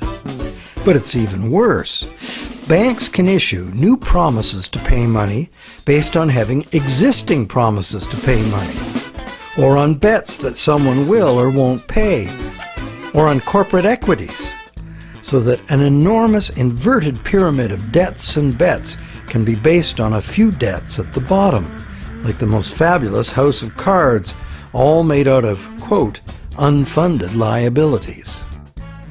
This unfunded liability money can fail dramatically whenever a large amount of debt is defaulted on, bringing the whole financial house of cards tumbling down, unless the government steps in and puts the taxpayer in debt. That is, the government creates more unfunded liabilities to the tune of trillions to replace all this so-called money that was never anything but promises to repay something the banks never had in the first place. Nothing substantial is done to reform this perverse system, because those in control make out like bandits, raking in huge personal gains. Worse still, for us all, the crisis is used as an excuse to further consolidate the bandits' control of the money system. The very people whose wild irresponsibility and/or deliberate criminal intent, those same people who caused the problems, are given even more power and even more of our money. So it will all happen again and again. Without an alternative, we'll be helpless. We will have our happiness shattered, our freedom stolen, and our creativity wasted by greedy scoundrels who produce nothing but the illusion that they have the power to create money. But in reality, they don't. Why? For the simple, logical, and it should be obvious reason that if there was nothing of value to buy with their money would have no value. The only ones who have the actual power to create the value of money are those with the power to create real value in the form of real goods and services. The ones who create real value in the current money system are called borrowers, and they must repay their borrowing in so-called money. But for the most part, this so-called money isn't money at all. It's bank credit, a form of debt that can only be created by banks, the supply of which is thus limited and controlled by banks. In complete contrast, the self-issued credit system creates money as a promise of delivery of the goods and/or services of an issuer, not a borrower. As such, it's real money or hard money, a positive quantity, not a negative quantity like the debt of money. It can be created by anyone who can back it up with real goods and services in demand. And it is payable only in goods and services. This ensures that the promise can only be collected on by hiring or purchasing from the issuer who made the promise. Accepting an issuer's credit over time would be materially rewarded, as in the current system. But this material reward, whether regarded as interest or dividend, would be payable in products or services only, not in money. Therefore, the arithmetic problem created by conventional money interest, that is to say, being compelled to pay back more money than was created, would no longer form the basis of the money system. Issuers would pay this interest or dividend to their customers by redeeming their own mature credit in product at a higher value than any other. This would create the motivation for the issuer's credit to flow back to the issuer at the maturity date, just when the issuer planned that it would. By means of a free market, purchasers would trade the various issuer credits in their possession for the mature issuer credit of their choice. They would then reap the benefits of a lower price when they purchase the products or services of that issuer. Exchanging for maximum value credit would happen constantly at the wholesale level, where getting the absolute best deal possible would be a competitive imperative. Individuals would almost certainly do the same when making large purchases directly from an issuer, as the savings would be well worth the effort. Unlike the current system, which is technically bankrupt at all times, this proposed system eliminates conventional bankruptcy for the issuers of credit. In this proposed system, poor issuer business simply means below par credit. Profitable issuer business means above par credit. In either case, the required action is to match spending with demand. And if this is not done deliberately, the system's arithmetic does it automatically. There's no escape. However, unlike the rigid payment schedules in the current system, there would never be any pressure to sell a minimum amount of products or services within a certain time to satisfy the fixed conditions of a bank loan. And should an issuer's credit lose some or all of its value, the loss is immediately socialized via flow amongst those who voluntarily accepted that issuer's credit. How? Simple. Flow works just as well in distributing losses as it does in facilitating trade. Devaluing credit could be a hot potato set up by the software to be spent first in every transaction. Flow could, therefore, spread imperceptibly small losses amongst a very large number of people, harming no one. It would be straightforward. It would not threaten the collapse of any bank and the loss of depositors' savings, nor would it require government intervention with taxpayer-funded bailouts laying astronomical debts upon future generations. Quite the contrary. The unavoidable loss of value would be taken care of immediately by an organic, somewhat random, and entirely voluntary process. Where's the justice in that? There's justice in this arrangement because producers are trying to supply us with what we need and want.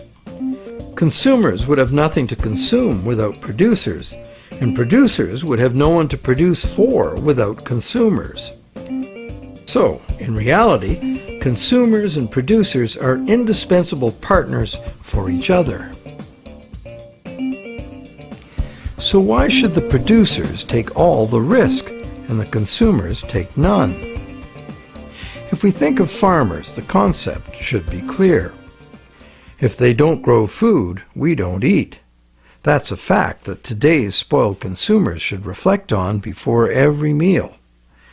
So given our total collective dependence on farmers, why should farmers have to enslave themselves to banks in order to feed us?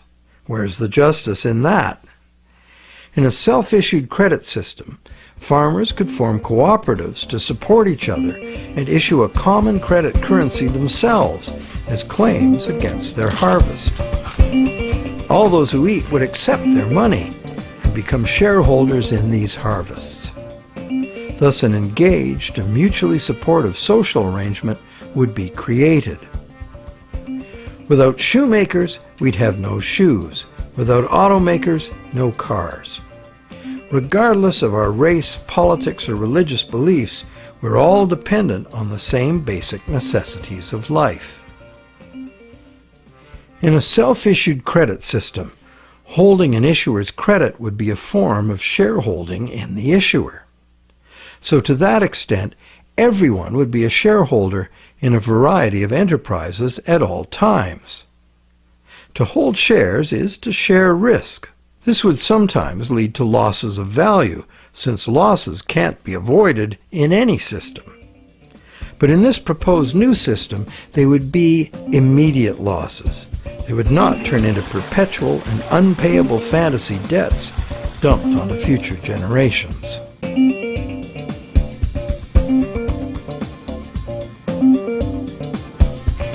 If widely adopted, self-issued credit could transform society in many positive ways.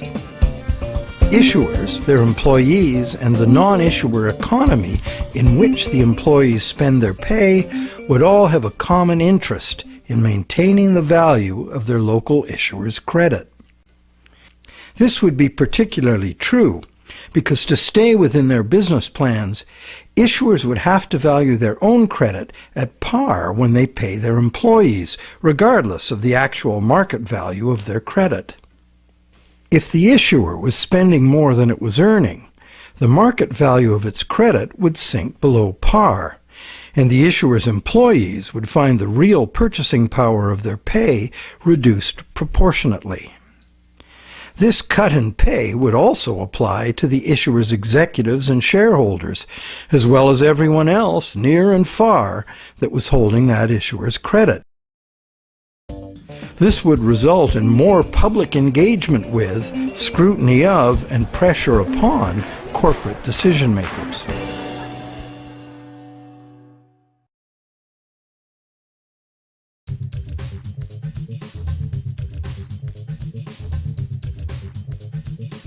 In this proposed new system, the fundamental change in paradigm is that money comes from within, not without. Any community with the resources and resourcefulness to create value could create its own issuer money to represent that value. No disapproval from a bank or government, no shortage of money, no banking crisis, near or far, need stand in the way. And, as an issuer, if you can maintain your balance of trade, then your credit is at par. The actions of others, even reckless governments, can have no direct effect on the value of your self-issued, self-maintained, and self-reliant credit.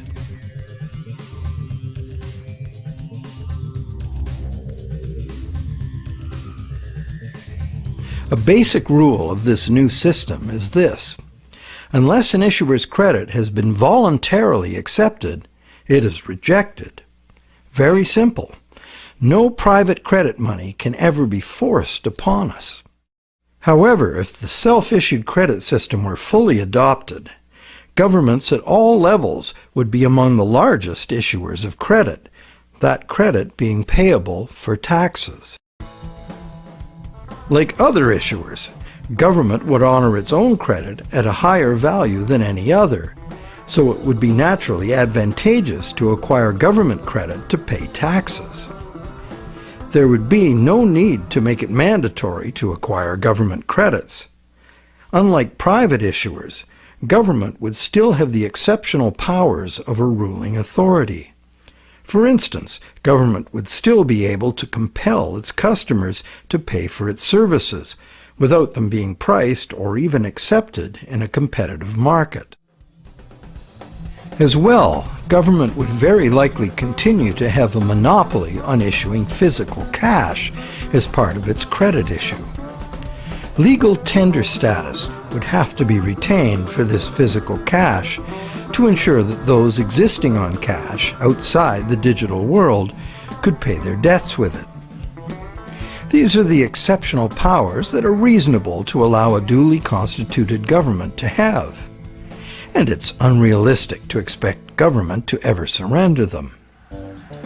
Outside of government, private enterprise issuer credit would be as competitive as the goods and services it represents. Its value would be established by the pricing of real goods and services, as value always ultimately is. And its parity with the universal unit would be indicative of the issuer's success in matching spending to demand. The evidence would be plain for all to see in the issuer's credit record. Voluntary acceptance of issuer credits would also make it possible to boycott an issuer's credit as well as its products. This would make credit boycotts an additional nonviolent tactic of social struggle.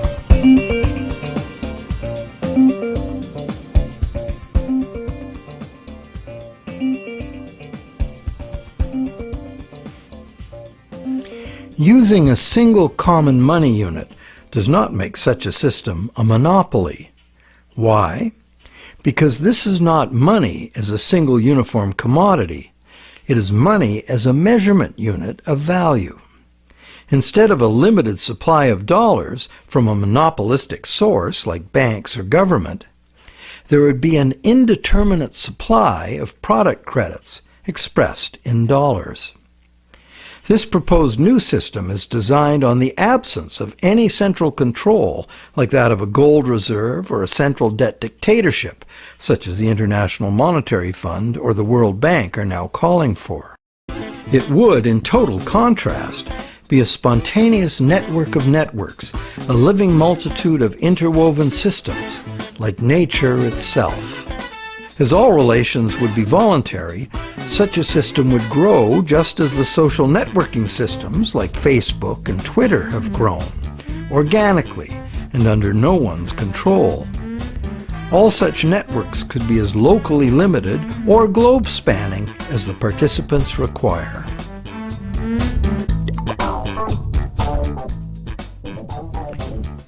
For major industries and governments, credit acceptance could be very general, amounting to a de facto decentralized global currency, arising naturally and spontaneously from real productivity. Compare that with what we have now, an unstable, unredeemable currency created by various acts of outright fraud imposed by the top-down machinations of an invisible and unaccountable banking elite and their paid-for agents in government. These guys control billions of people through debt because our minds are mired in the false belief that bankers have money.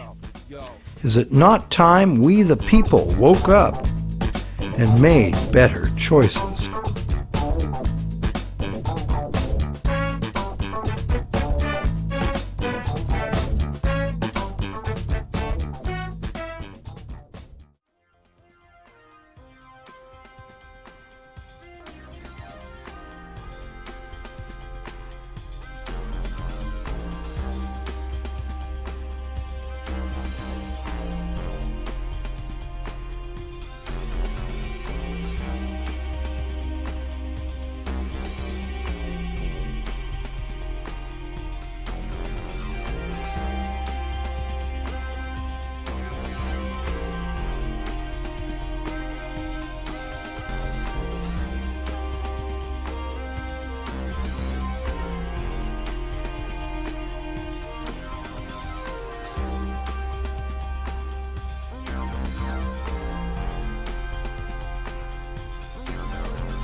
Awareness of the need for real change in the money system is growing.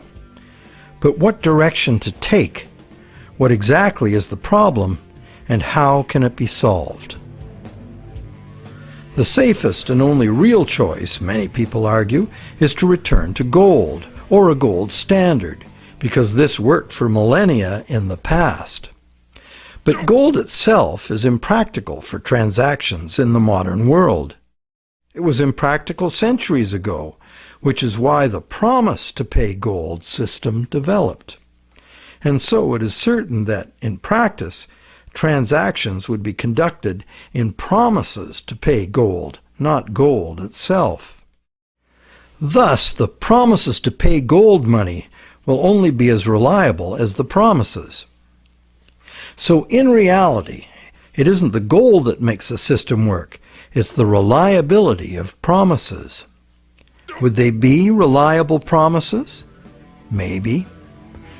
But what we would be using as money would be like the old goldsmith's promises, made in the knowledge that only rarely does anyone ever ask for real gold. This was the problem with the goldsmith situation. The real gold was seldom claimed, allowing fraudulent promises of gold to be made and used as money. Why would history not repeat itself if all the same elements remained in place? Another thing, what most people say they like about the gold system is that promise of gold money is a promise of a specific amount of real value. Now this is an odd idea, given that the vast majority of us have no use for gold, so how much real value can it have for us? Wouldn't a promise redeemable in food, clothing, or shelter be much more real? People also like the idea that gold is just gold, doesn't need a government to create it. However, it does need miners. In a gold money system, mining discoveries, jewelry making, industrial use, hoarding, and counterfeit bars of gold-plated tungsten would all influence the money stock. What on earth does any of that have to do with the need for money for trade? Lastly, gold as money is a single uniform commodity, manifesting all the inherent mathematical defects of lending demonstrated in part 1 of this movie. Being a coin with intrinsic value doesn't make any difference. A lot of gold and silver's appeal comes from a belief in an oversimplified version of history. People assume that coins were invented to standardize the inherent value of the metal they contain. This is true, but right from the beginning, some of the earliest coins were created based on a diametrically opposed idea. This was done because the rulers at that time foresaw the inevitable negative consequences of using limited supplies of precious metals as money. Therefore, they chose to avoid that route. Instead of precious metals, these rulers struck coins of iron or copper and defined their value by decree. What's more, these coins by decree were heated and dipped in vinegar, so the metal they contained would have no intrinsic value. These coins were in fact the original and true fiat money. They were merely tokens of value, money created by law and enforced by the ruler's authority.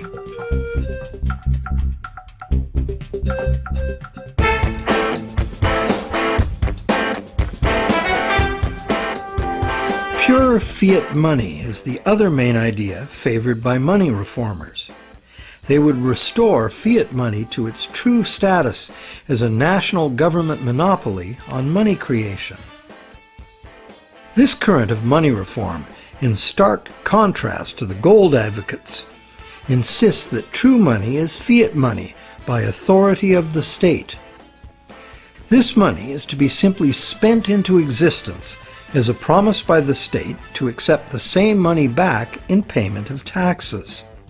The taxes are compulsory, and the state also promises to enforce the acceptance of this money in court.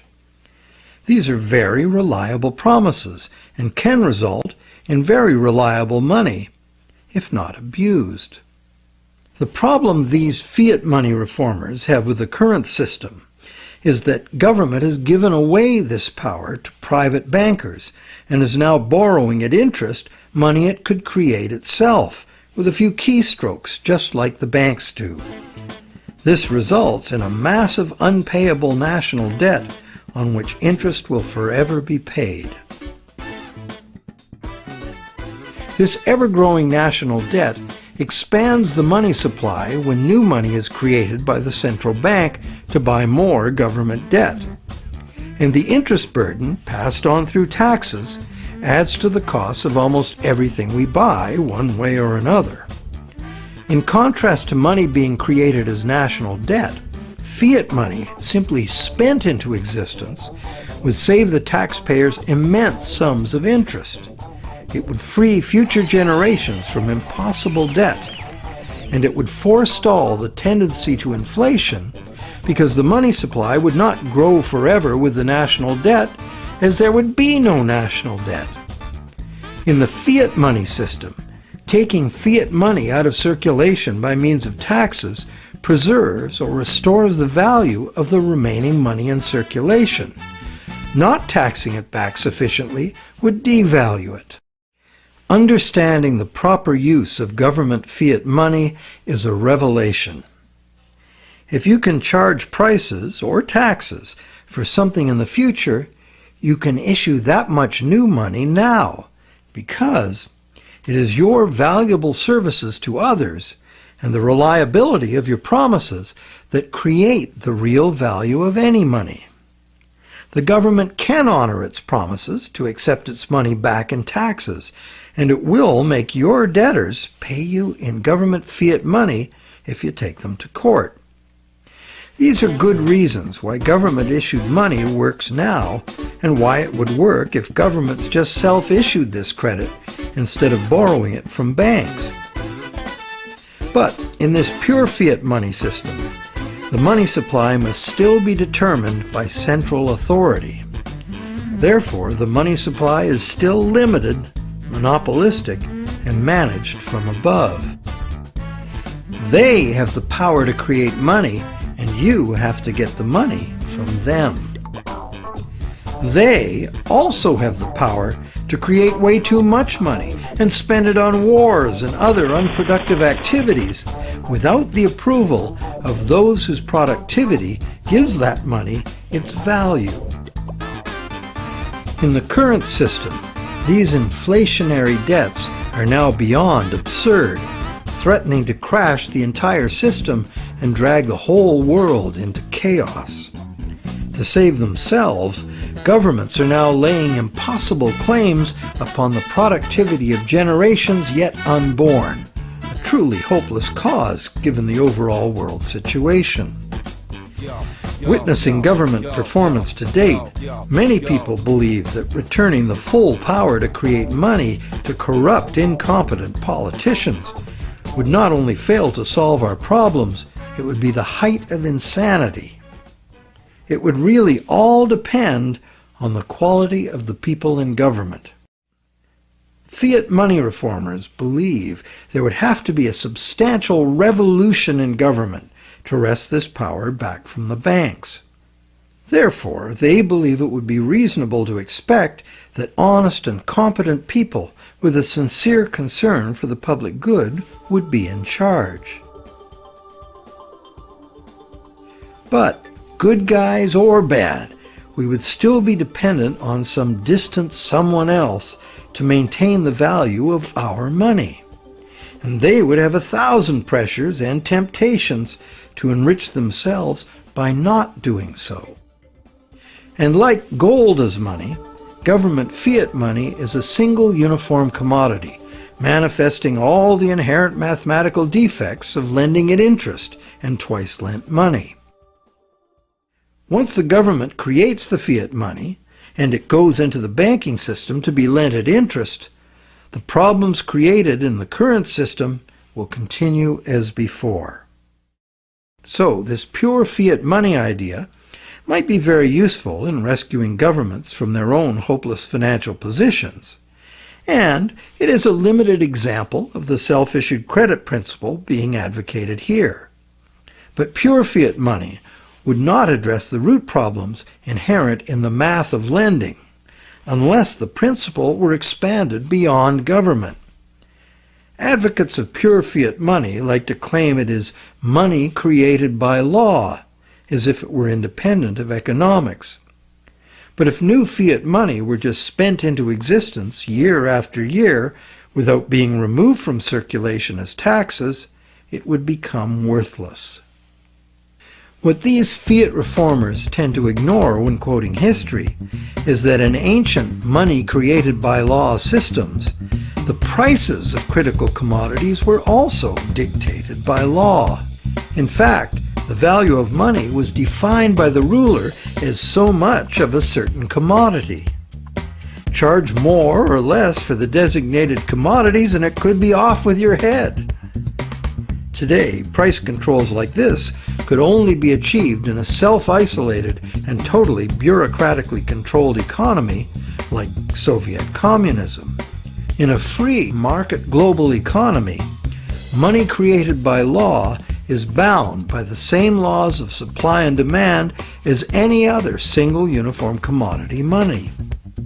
In other words, pure fiat money in a free market is an illusion.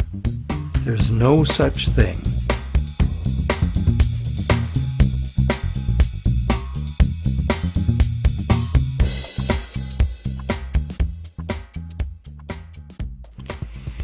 In the third stream of money reform are the various types of so-called alternative currencies, all of them based on some concept of money being created as self-issued credit. Many examples of such systems exist today all over the world. Some are very successful business-to-business barter networks, in which businesses create product credit money to use among themselves, independent of banks and government, and usually interest-free.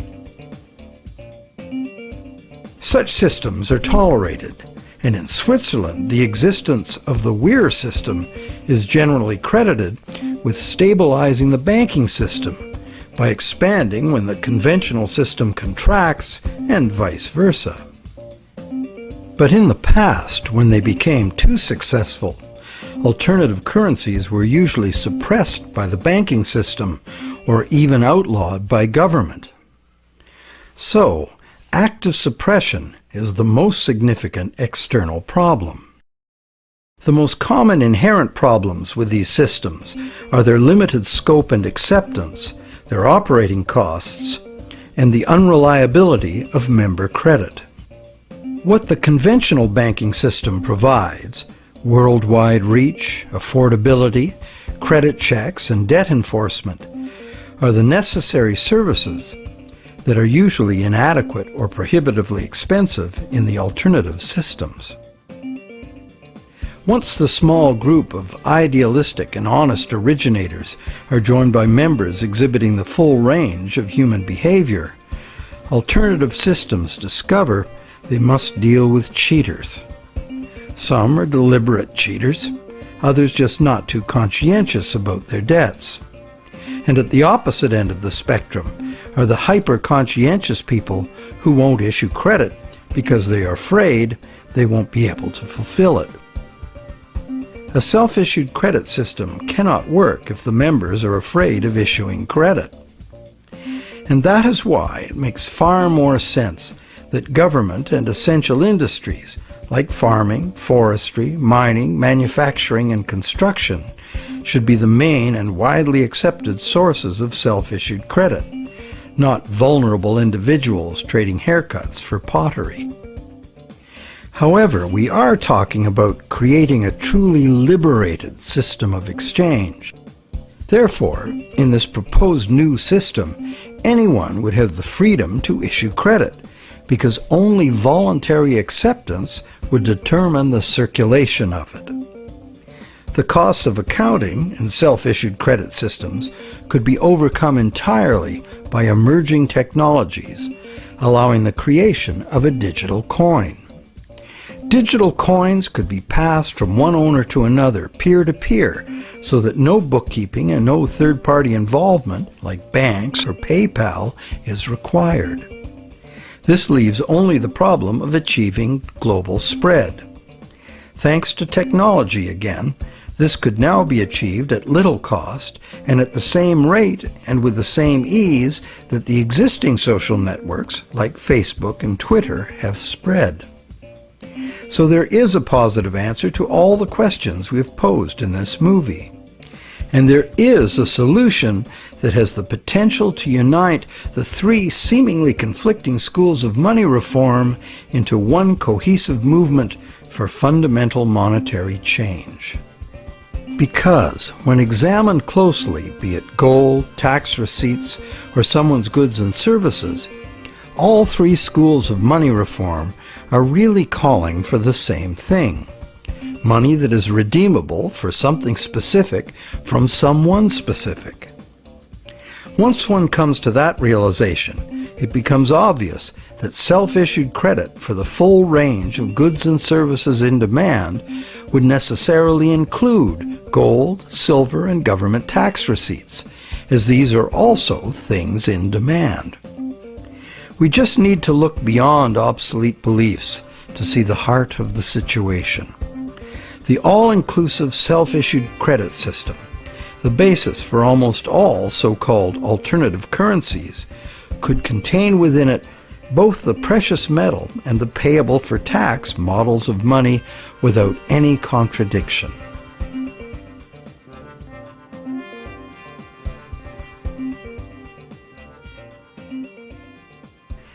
Money has both religious and social histories that are fascinating and go well beyond just the need for trade. But for our practical purposes in this presentation, money is the invention that overcame the limitations of direct barter. Money is, therefore, a technology, a way to solve a problem. Most of us would agree that we have a problem with our money system.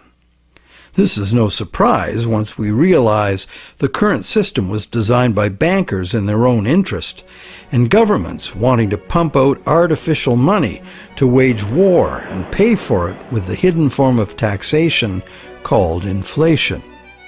It was not a well-thought-out project of mathematicians and engineers seeking to create a money system for the general benefit of humankind.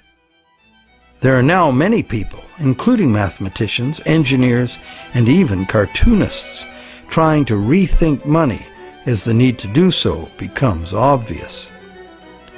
In this presentation, we've proposed that we return as close to direct barter as we can, because doing so would anchor the money system directly to the real-world things we want to exchange. The destructive flights of fantasy money that have brought the current system to its breaking point would not be possible.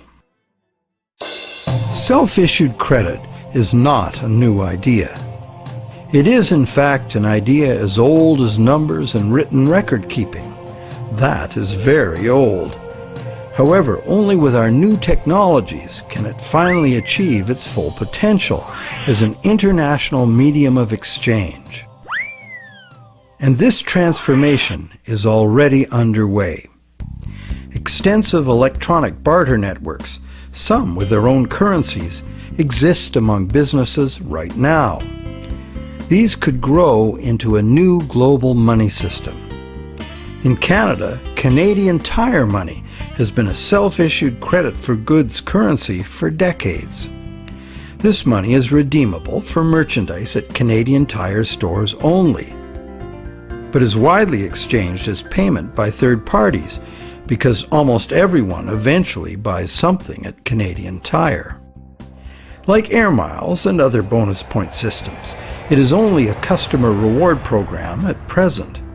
But anything that can serve the purpose of money can be money. Private enterprise self-issued credit money already exists in several forms all over the world, and more private enterprises are going in this direction. Money becomes money by acceptance. So one could say, the path to freedom lies before us if we can only accept new and broader ideas of what money is. Looked at logically, why wouldn't a legally binding contract for delivery of specific goods and services from a specific supplier be much more acceptable as a medium of trade than the much abused government bank monopoly money we are using now? And does it not seem natural and logical that the source of money should be the same as the source of real wealth, the productive members of society? And does it not seem natural and logical that the value of anyone's credit should be determined solely by their own proven success at living within their means, no one else's? And does it not seem natural and logical that the value of what we have earned with our work and productivity should not be susceptible to being destroyed or stolen by the gambling of some very greedy people? We hope that watching the Money is Debt series has given you insights into why our money system functions the way it does. We also hope that we've demonstrated how a return to gold or a switch to any single uniform commodity as money does not solve the fundamental problems with money. Manipulation of single commodity money has milked productive people of their life energies and prosperity for millennia. That this predatory wealth extraction system could soon take the form of a single global bank emerging as an unaccountable big brother world dictatorship should concern everyone. We hope you're encouraged to do your own thinking about money, a subject that has been ignored and misunderstood by the public for much too long, to our great disadvantage. And, not to criticize without offering an alternative, we have, in this final movie of the series, offered a comprehensive and detailed picture of how a radically new economic system might work if interest-bearing product vouchers were the medium of exchange, thus eliminating money as a commodity in itself. Instead, money would be a global measurement unit like minutes, meters, and tons. The existing physical situation on this planet is not sustainable, and the number one technical obstacle to doing anything serious about it is the current growth-addicted money system, which is itself unsustainable. The crisis is upon us. If you'd rather think about solutions than despair about the problems, think about taking back our money power with self-issued credit. Join with others who realize the need for radical change and spread this knowledge and understanding as fast and as far as you can. The masses of people must take upon themselves the responsibility to wake up, realize our power, and create something better.